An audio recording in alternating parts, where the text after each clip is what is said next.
Tonight, just 3 weeks until Election Day. Thank you very much. The close fight for the presidency takes on new urgency tonight as we are now just 21 days away from the election. Both candidates crisscrossing the battleground states as polls show a dead heat of a race, while voters in states like Georgia are already breaking early voting records, underlining a fact that the presidential campaign knows all too well. The election is almost upon us. Plus, it's sad. It's a beautiful neighborhood. I'm sure it will be someday again, but it's hard to see. The search for the missing at least 92 people remain unaccounted for following Hurricane Milton's deadly trail. We're in Florida, where loved ones are holding out hope. And they went to his home. They went in, they broke down his door, and they went in with 13 assault rifles. Heated rhetoric around non-citizens is ramping up the closer we get to November 5th. In our latest installment of Protecting Your Vote, we're in Texas, chasing down a conspiracy theory that is now turning lives upside down. Good evening, everyone. I'm Linsey Davis. Thank you so much for streaming with us. We're following those stories and much more, including the fight for control of the Senate, the big debate that got underway tonight, and how it could tip the scales for which party controls Congress. Plus, the dramatic twist in the case of a Texas mother of 4 who vanished from an upscale neighborhood north of downtown San Antonio more than a week ago. And as we close out Hispanic Heritage Month, we go one-on-one with Latin and urban pop queen Nati Natasha and learn more about one of reggaeton's leading ladies. But we do begin with the race for the White House. And believe it or not, we are just 3 weeks until Election Day. And at this time, 21 days from now, polls will have started to close all across this country. And more than 5 million Americans have already voted, participating in early voting. Today, it was a record-breaking first day of voting in the key battleground state of Georgia. More than 300,000 voters. That's more than double the first day in 2020. You can see the long lines at polling stations like this one in the Atlanta suburbs. Former President Donald Trump is campaigning in Atlanta tonight, and Kamala Harris late today did a live interview with popular radio host Charlamagne the God. You'll hear in just a moment what Harris acknowledged about the pressure she feels and what she asks herself every night with just 21 days to go. On this busy Tuesday night, 3 weeks until the election, our Rachel Scott leads us off from Atlanta. Tonight in battleground Georgia, records shattered. The first day of early voting in the make-or-break state, bringing 250,000 people to the polls. State officials calling turnout, quote, spectacular. It looks like this is going to be a record breaker for the first day of early voting. Tonight, former President Donald Trump, who lost Georgia by just over 11,000 votes in 2020, traveling here to make his case. Thank you very much. Earlier, Trump appearing at a meeting of the Economic Club of Chicago. Pressed about whether he's spoken to Russian President Vladimir Putin since leaving the White House, as Bob Woodward reports in his new book. Woodward writes that Trump secretly sent Putin rare COVID testing machines as the pandemic was raging and Americans were desperate to get their hands on tests. And that the two men have spoken up to 6 times since Trump left office, something Trump denied to our John Carl just days ago. One of the things he said was that you've had a number of conversations with Putin. Is that true? I mean, I imagine that could be. No? False. Oh, really? That's false. But tonight, a different answer from Trump. Can you say yes or no whether you have talked to Vladimir Putin since you stopped being president? Well, I don't comment on that, but I will tell you that if I did, it's a smart thing. If I'm friendly with people, if I have a relationship with people, that's a good thing, not a bad thing. The former president also pressed about whether there would be a peaceful transfer of power this time, after he urged hundreds of supporters to march to the Capitol on January 6th. Today, Trump insisting it was peaceful last time. You had a peaceful, very peaceful. I left the morning that I was supposed to leave. I went to Florida, and you had a very peaceful transfer. Overnight, Vice President Kamala Harris taking aim at new comments from Trump after he said the military should be called if necessary to deal with people from within. I think the bigger problem are the people from within. We have some very bad people. We have some sick people, radical left lunatics. And I think they're and it should be very easily handled by, if necessary, by National Guard, or if really necessary, by the military. Because they can't let that happen. We know who Donald Trump is. Harris sounding the alarm. He is someone who will stop at nothing to claim power for himself. And you don't have to take my word for it. I've said for a while now, watch his rallies. Listen to his words. Tonight, it's not just Harris. Now a growing number of Republican officials who served under Trump are saying listen to what Trump is saying. Former Secretary of Defense Mark Esper. So yes, I think we should take those words seriously. Former UN Ambassador John Bolton late today. It will be a retribution presidency, and it will not be just against extreme left-wingers. It will be against people who are Republicans and conservatives who stood against Trump. And in Woodward's new book, retired General Mark Milley, Trump's former chairman of the Joint Chief, called Trump a fascist to the core and the most dangerous person to this country. And just tonight, Vice President Kamala Harris acknowledging the pressure she feels and the question she asks herself every night. Talking moments ago with radio host Charlemagne the God. I feel an extraordinary weight of responsibility right now to do everything I can. I'm telling you, Charlemagne, when I go to bed at night, I almost every night, in addition to my prayers, will ask, have I done everything I could do today? This is a margin of error race. It's tight. I'm going to win. I'm going to win. But it's tight. And, you know, what is at stake is truly profound and almost and historic, many would say. Linsey, more than 250,000 people voted early today in the state of Georgia. Those numbers shattering records. Former President Donald Trump in this state tonight, Vice President Kamala Harris in Michigan. Both of these candidates on the blitz through the battleground states that will ultimately decide this election with just 21 days to go. Linsey. But who's counting? All right, Rachel Scott, our thanks to you. Earlier, we spoke with Terry Moran on the heels of a Senate debate tonight between Senator Bob Casey and businessman Dave McCormick in that all-important state of Pennsylvania. Terry, I know you were able to watch that debate. What stood out to you? Well, it was a fierce debate. It was tough, and you can sense the closeness of this race by the intensity of that debate.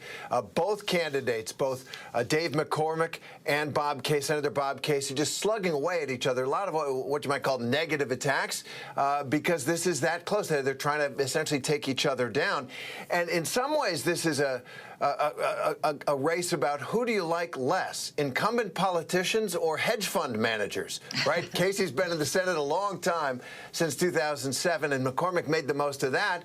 And McCormick ran one of the largest hedge funds in the world, investing in places like China and a lot of, you know, Saudi Arabia and all the rest of it. And Casey made as much of that as he could.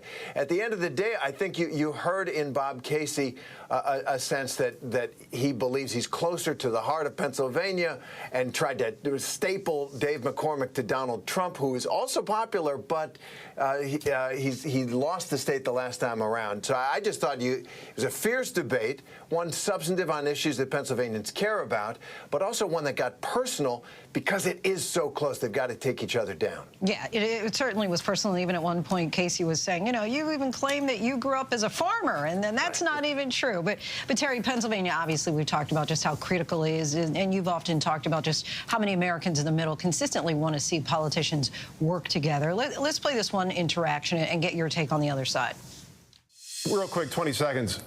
Let's say both of you were the senators of Pennsylvania. How would you work with each other? 20 seconds each.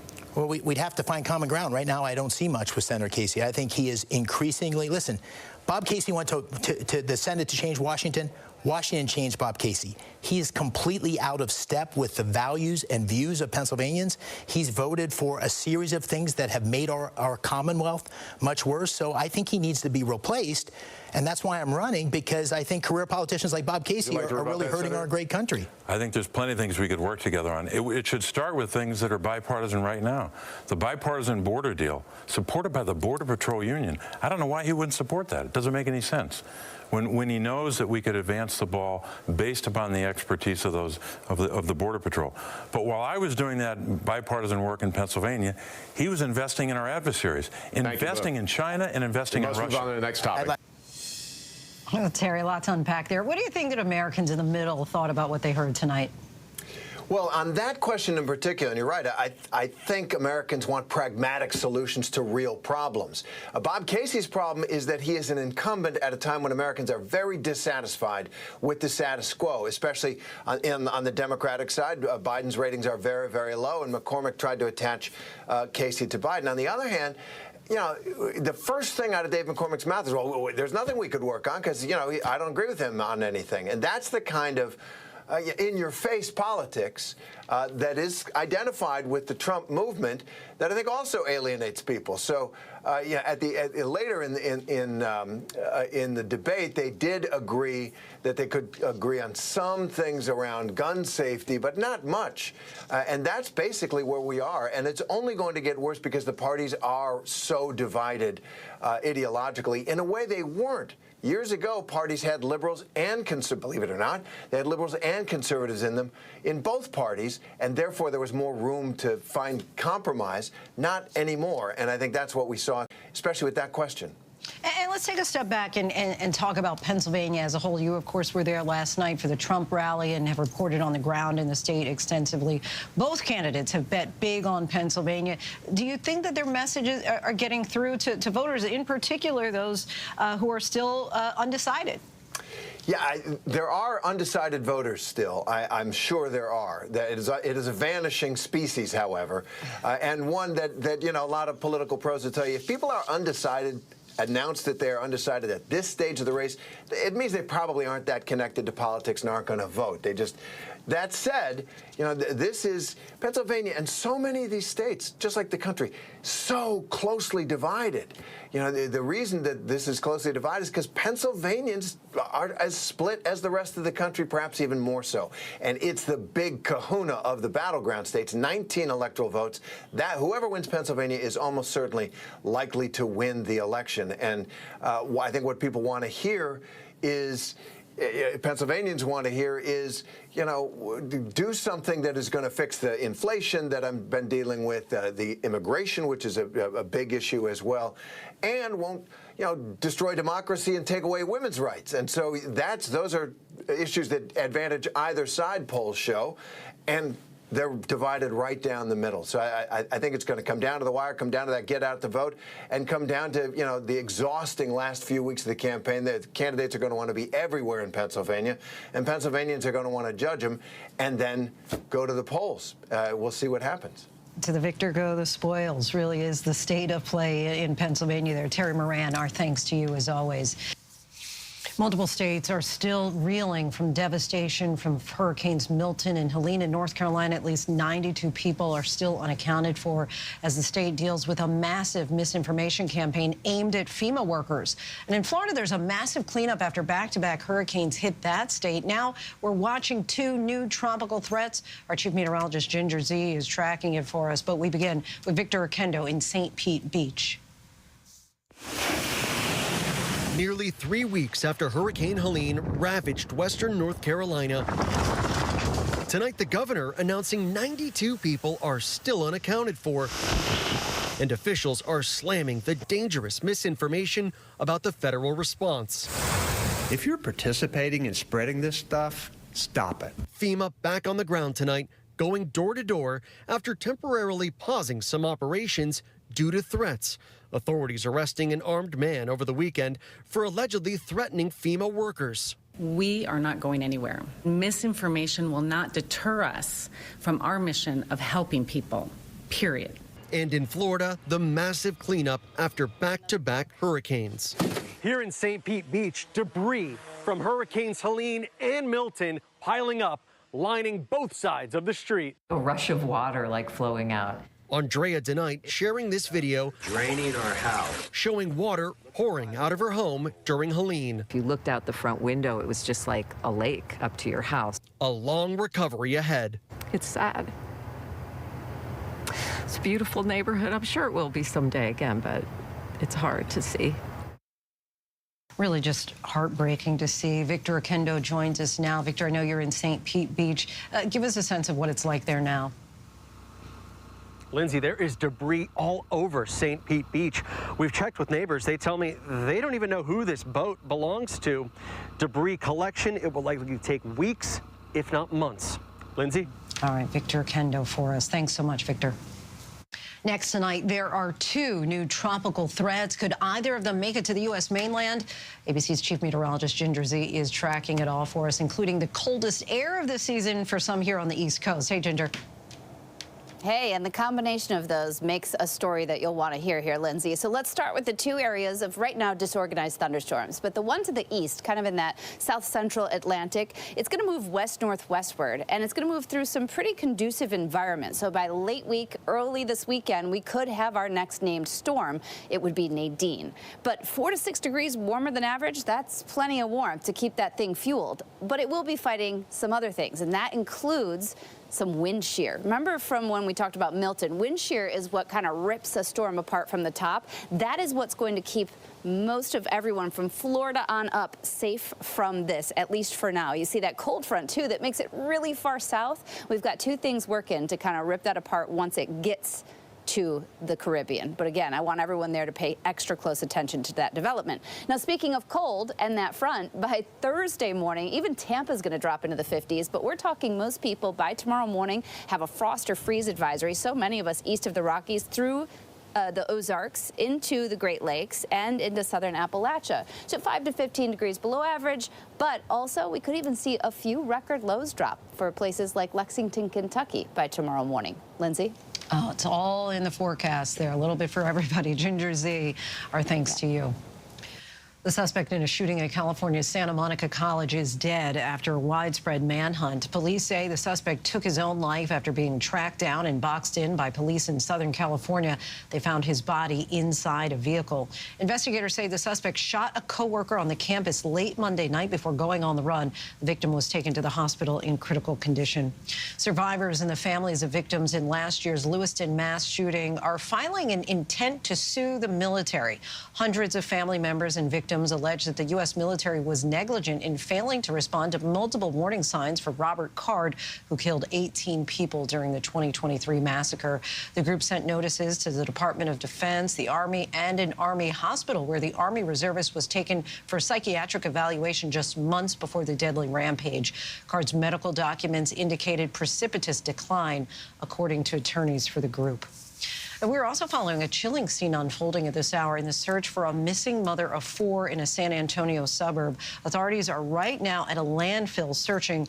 ABC's Maria Villarreal reports in from Texas tonight. Tonight, a dramatic twist in the case of a Texas mother of 4 who vanished from an upscale neighborhood north of downtown San Antonio more than a week ago. Investigators now converging on this landfill where police say they are confident there is a good chance the body of Suzanne Clark Simpson will be found. The 51-year-old was last seen outside her Olmos Park home around 11 p.m. back on October 6th. Police releasing this image from earlier that night showing her at a private club. It's very suspicious that obviously she's not going to work and she's not checking in on her children. Her husband of nearly 22 years, Brad Simpson, reporting her missing, but now behind bars on assault and unlawful restraint charges. An affidavit says the night the mother disappeared, a neighbor saw the couple involved in a physical altercation and later heard 2 to 3 screams from a wooden, brushy area. Just days ago, Simpson's mother revealing her fears her daughter may no longer be alive. She called me up and told me the things that Brad had done to her physically. Well, I came up with an alternative plan for her in the hope that she'd move in with me. I never got to tell her the plan. Maria Villarreal reporting.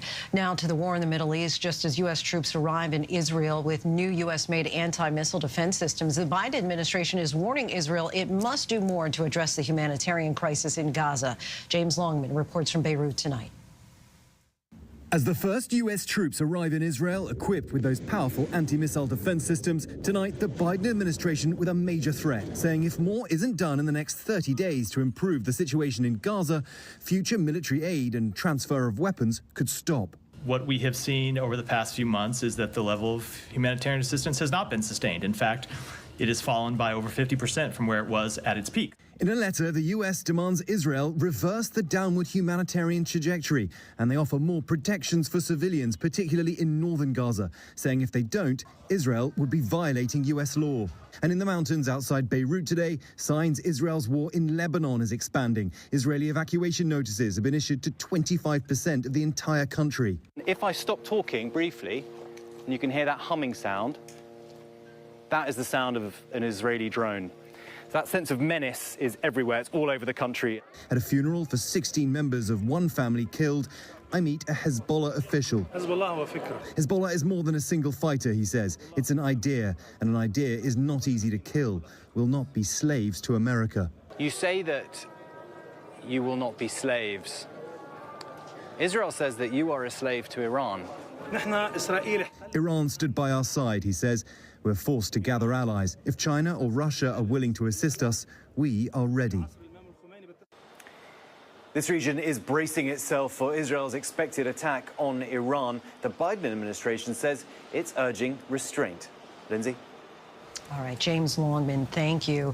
New developments tonight, nearly 3 decades after the murder conviction of the Menendez brothers. About 24 members of the Menendez family are expected to turn out for a news conference tomorrow to pressure the Los Angeles DA to recommend resentencing Lyle and Eric Menendez. The brothers are serving life sentences without parole for the murder of their parents. DA George Gascon has said he's weighing whether to take any action at all. A final decision would rest with the judge. For a closer look at the case and how the Menendez brothers have found their way into the pop culture consciousness, watch Impact X Nightline, Menendez Brothers, Monsters or Victims. It streams on Hulu this Thursday. Alec Murdaugh has settled a wrongful death lawsuit brought by the family of a teen killed in a boat crash which involved his youngest son. Prosecutors say the lawsuit filed by the Beach family is what provoked the disgraced attorney to kill his wife and their son, Paul. 19-year-old Mallory Beach was killed when Paul Murdaugh allegedly crashed a boat into a bridge in 2019. The agreement by an insurer to pay the $500,000 policy Alec Murdaugh had on the boat ends the wrongful death suit that ultimately opened up Murdaugh's finances, which laid out his schemes to steal millions from his clients and his law firm.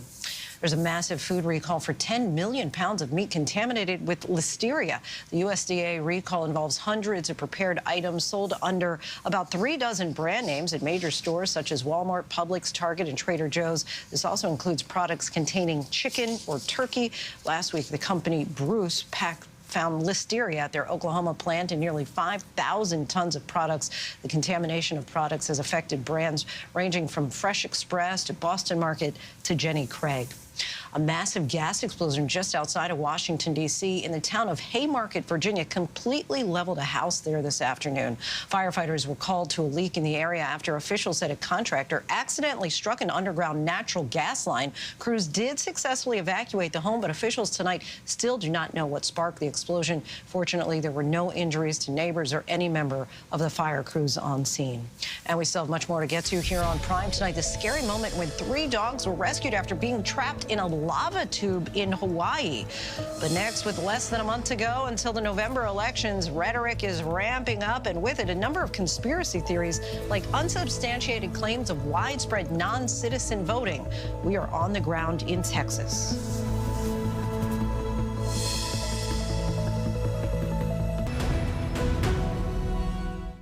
Welcome back, everyone. As part of the second installment of our series leading to Election Day, Protecting Your Vote, we're taking a look at the people across the country who are dedicated to ensuring the integrity of the voting process. And with less than a month left until the November elections, heated rhetoric is ramping up with a number of conspiracy theories like unsubstantiated claims of widespread non-citizen voting taking hold. ABC's Maria Villarreal investigates those claims.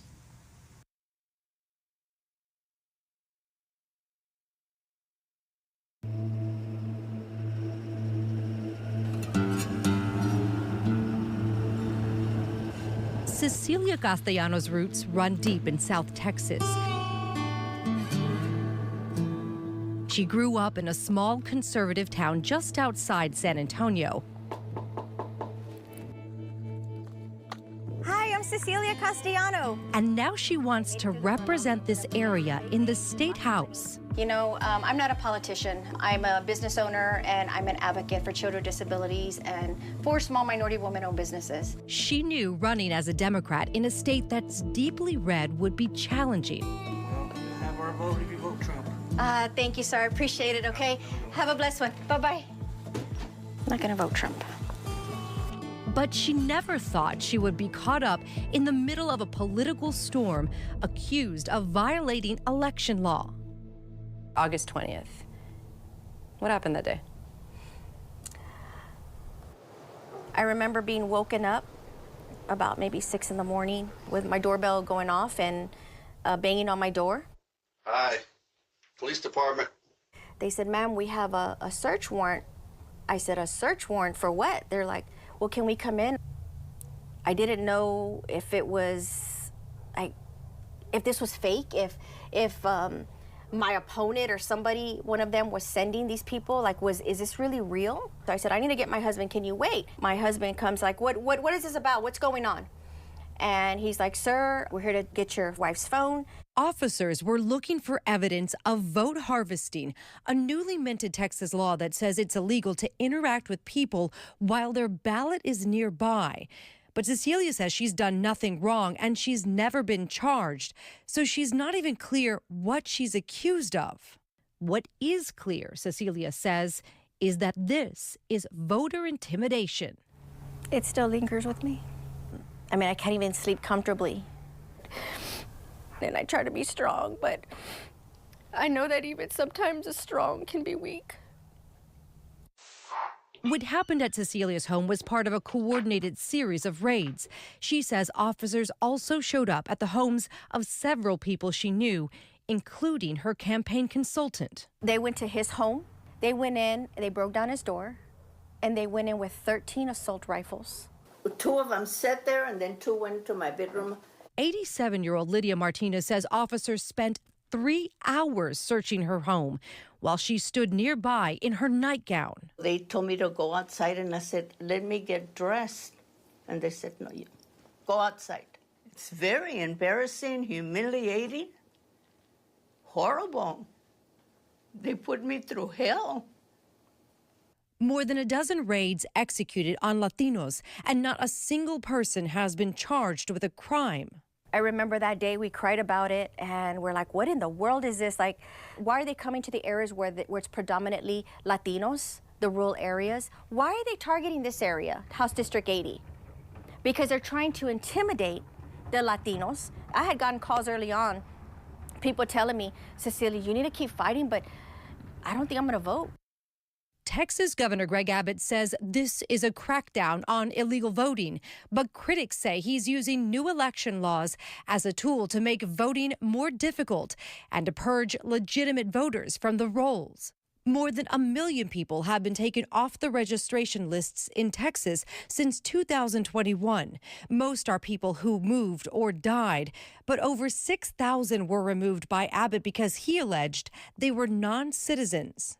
Sometimes election officials get aggressive in conducting voter list maintenance, and when they do that in a way that we think puts voters' right to vote at risk and risks making mistakes, then I'm more likely to use the word voter purges. With less than a month until the November election, rhetoric is ramping up. Our elections are bad. And with it, a number of conspiracy theories, like unsubstantiated claims of widespread non-citizen voting. And a lot of these illegal immigrants coming in, they're trying to get them to vote. Typically, the people who are telling you that non-citizens are voting in our elections don't have any evidence to cite. We all know intuitively that a lot of illegals are voting in federal elections. Conspiracy theories in elections are targeting immigrants, saying that there are non-citizens voting in our elections. They stole the FEMA money just like they stole it from a bank. And at the same time, you see the conspiracy theories about responding to Hurricane Helene.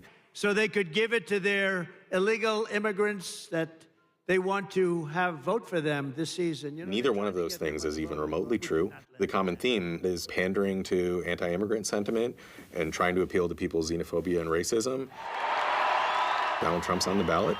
This is a conspiracy theory that he's pushed before. Some of Trump's allies enacting rhetoric into law and reviewing voter rolls in Ohio, Florida, Virginia, Tennessee, and Alabama, where state officials claim they found more than 3,000 suspected non-citizens registered to vote.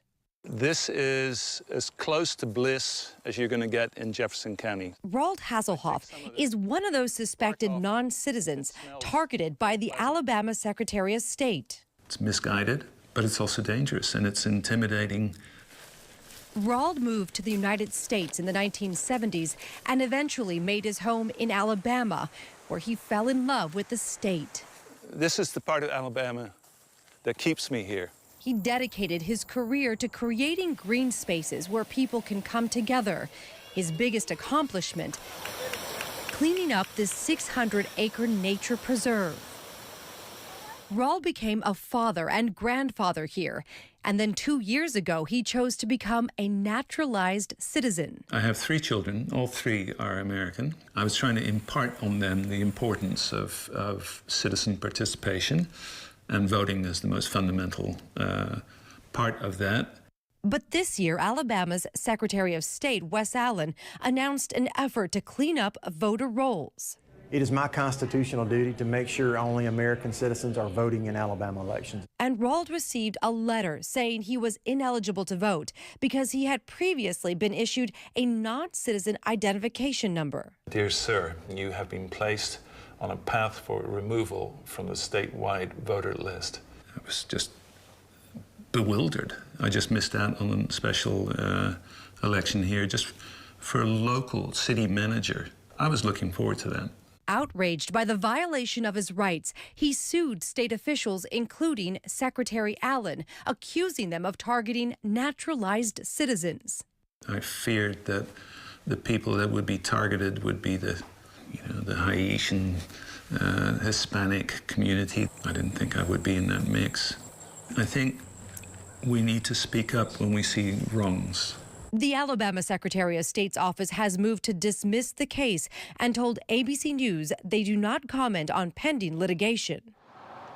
Hi, I'm Cecilia Castellano. I'm a candidate for state representative. I actually live here in Atascosa County. In Texas, Cecilia says what she went through has made her even more determined than ever to protect voters in her community. And so I thank each and one of you for being here for this great cause, because we are going to make history together. We're going to make history together. We still have a lot of work to do moving forward. I know one thing. They messed with the wrong Mexican. They really did. And I'm proud of you. Thank you. We're going to continue the fight, continue the advocacy, continue to make sure that us minorities are not going to be suppressed, to be intimidated, and to be told, you know what, you don't have rights. Our thanks to Maria Villarreal for that. Still much more to get to coming up. Investigators discover a bag in a stolen car with the label "definitely not drugs" on it. What they found when they opened the bag. But next, with just 21 days until the election, early voting is underway in many states. We take a closer look at the turnout by the numbers.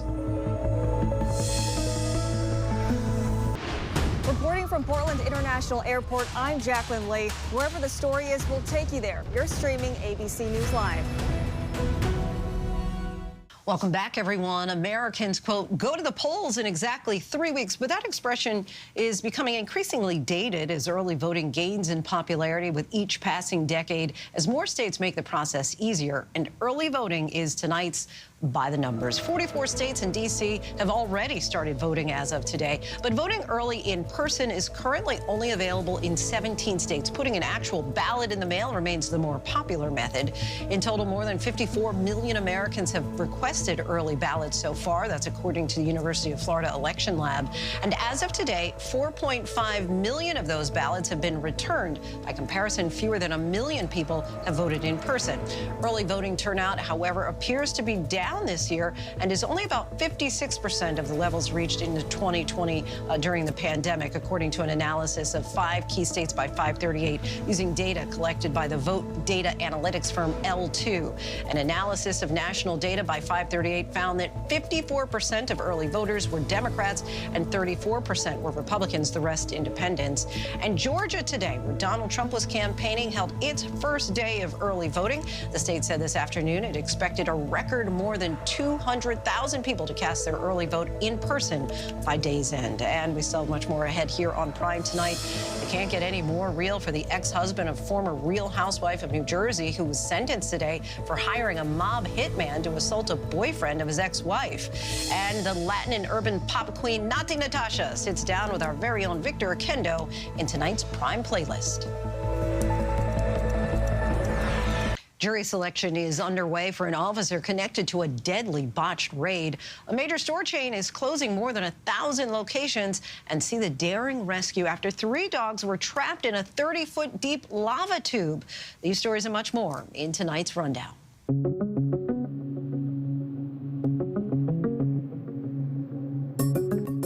Jury selection is underway in the 3rd federal trial for an officer involved in the shooting death of Breonna Taylor. Former Louisville police officer Brett Hankison was charged with a violation of civil rights over the botched 2020 raid that killed Taylor. 22 shots were fired into the apartment after Taylor's boyfriend fired his gun, striking one officer, thinking there was an intruder. The shots Hankison fired hit a neighboring apartment, but none of those bullets struck anyone. A judge has ruled the officer's prior alleged wrongdoing cannot be introduced as evidence in the trial, which court documents allege include drawing his gun. Hankison is the only officer who has faced a jury trial so far in Taylor's death.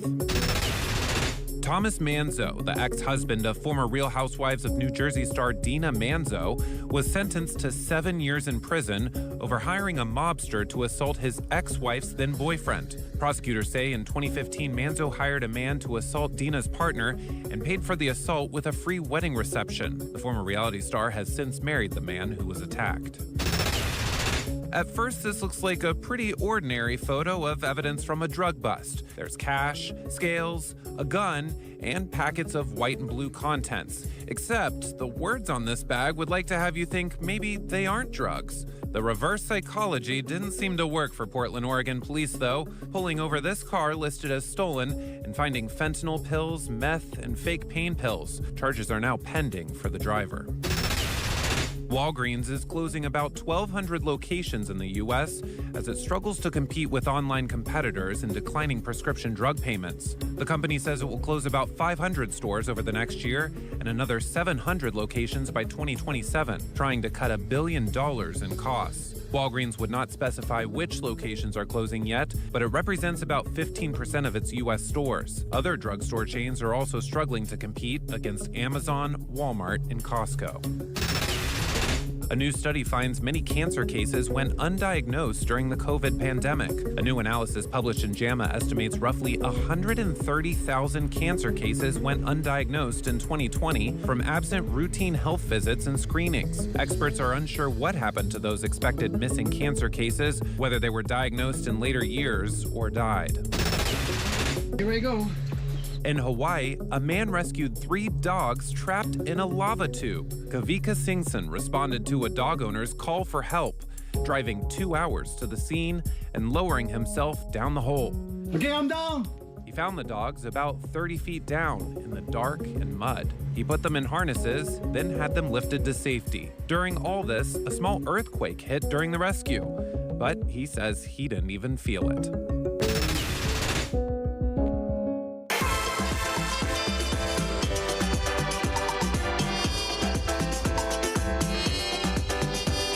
This Hispanic and Latin American Heritage Month, ABC News Live is getting one-on-one time with a Latin and urban pop queen known as one of reggaeton's leading ladies, Natti Natasha. The star has been on the scene for more than a decade, and now she's evolving into a new sound, finding the emotion in bachata, embarking on a new project with the help of Romeo Santos. In our latest Prime playlist, our Victor Kendo sits down with Natti to talk about her relationship, making a safe space to create music, and becoming a mom.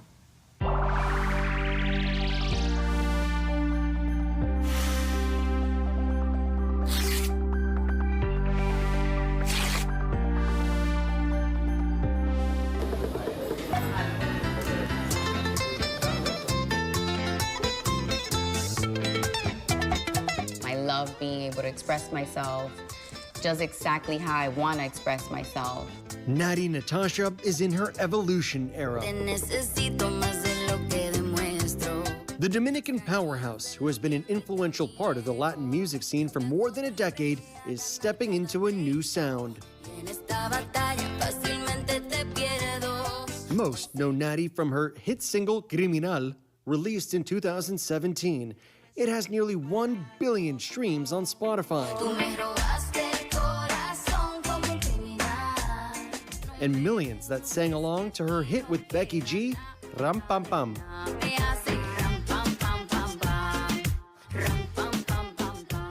But for Natalia Alexandra Gutierrez Batista, known as her stage name Natty Natasha, the road to stardom started long ago with one of her first major features on reggaeton icon Don Omar's Dirty Love.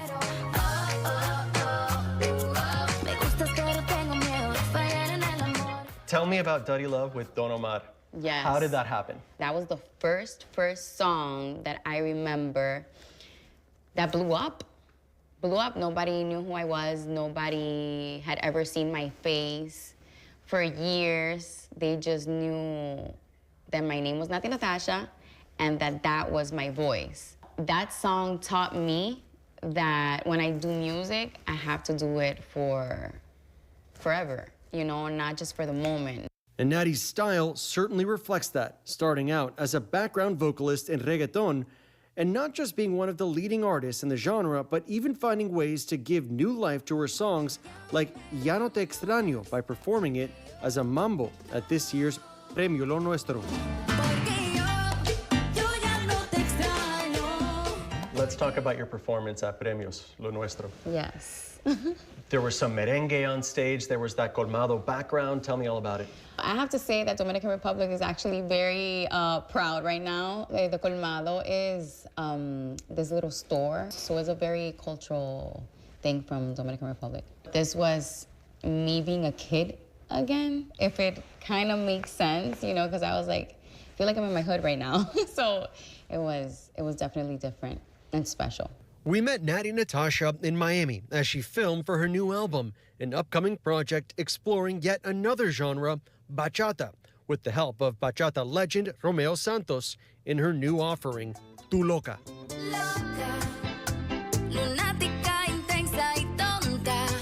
What was it like working with Romeo Santos? Amazing. He is super creative. He enjoys music so much. He enjoys going to every little detail in the song. We found ourselves having that in common. When we are going to perform a song, to record it, emotion is the main ingredient. The early years of her career were split between her childhood in the Dominican Republic and her early 20s in New York. So let's go back to when you were 16.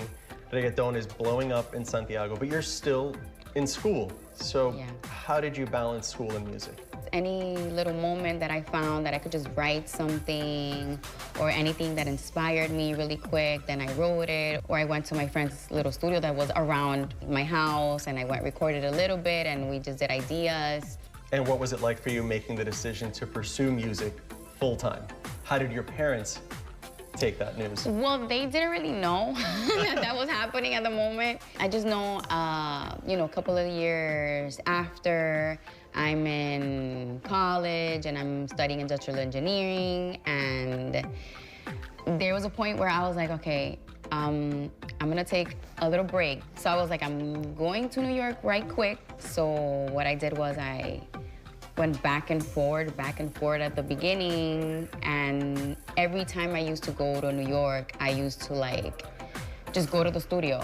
In the early stages of your career, you're looking for work, you're doing these uncredited features, even sneaking out to shows. What were those early stages like? It was fun. For me, even going to the United States without knowing what was gonna happen, sneaking out for the shows while I was still living in my parents' house and all that stuff, it was like an adventure. An adventure that turned into a full-blown lifestyle, millions of fans around the world, and hit single after single. Then, a connection formed that went past the studio. And then you and Rafi Pina met through your music. It wasn't romantic at the start, right? Not at the start, no. Rafi Pina is the CEO of Pina Records, and he once managed Latin icon Daddy Yankee. He and Natty met on the job making music. There were huge songs at that moment that were super popping in the Dominican Republic. And it always ended with Pina Records. So I had no clue that it was a person actually behind it. I go to his studio one day and I meet him and I'm like, oh, this is Pina, you know? And we have a lot of chemistry. We love music. We love creativity. And I feel like that's when the spark, you know, started. And now we have a baby. How does your daughter impact your music now? It's amazing. Becoming a mom, changed my whole perspective of everything. Being an example for her is very important. And I feel like so much more confident. I feel happy. Like when I get home, like I feel like I belong somewhere. Rafi was finally able to reunite with his family after being sentenced to 41 months in prison after being found guilty of 2 charges of illegal possession of firearms. Before he was released, Natty told us they were in contact the entire time he was away. He can communicate through emails, and he can actually call from there. Like, he gets minutes every day, which is amazing. I feel like that has helped a lot. Rafi, just a piece of the bigger puzzle for Natty, and when it comes together, she says the music resonates deeper than just what she says in the booth. It's about the way it makes her feel. How important is it for you to create like a safe space where you can authentically be yourself? It's everything. It's everything. I love being who I am. I love being able to express myself just exactly how I want to express myself. I proved myself that I could be everything that I want to be. I could be a singer. I could have my drink Tasha. I could be a mom, even when people were saying I couldn't. Our thanks to Victor and Nati for that conversation. If you want to get to know your favorite artist better, from Steve Aoki to Ray to Sebastian Yatra, learn more about the stories behind famous songs, watch the playlist streaming right now on Hulu. And that is our show for this hour. I'm Linsey Davis. Be sure to stay tuned to ABC News Live for more context and analysis of the day's top stories. Thanks so much for streaming with us.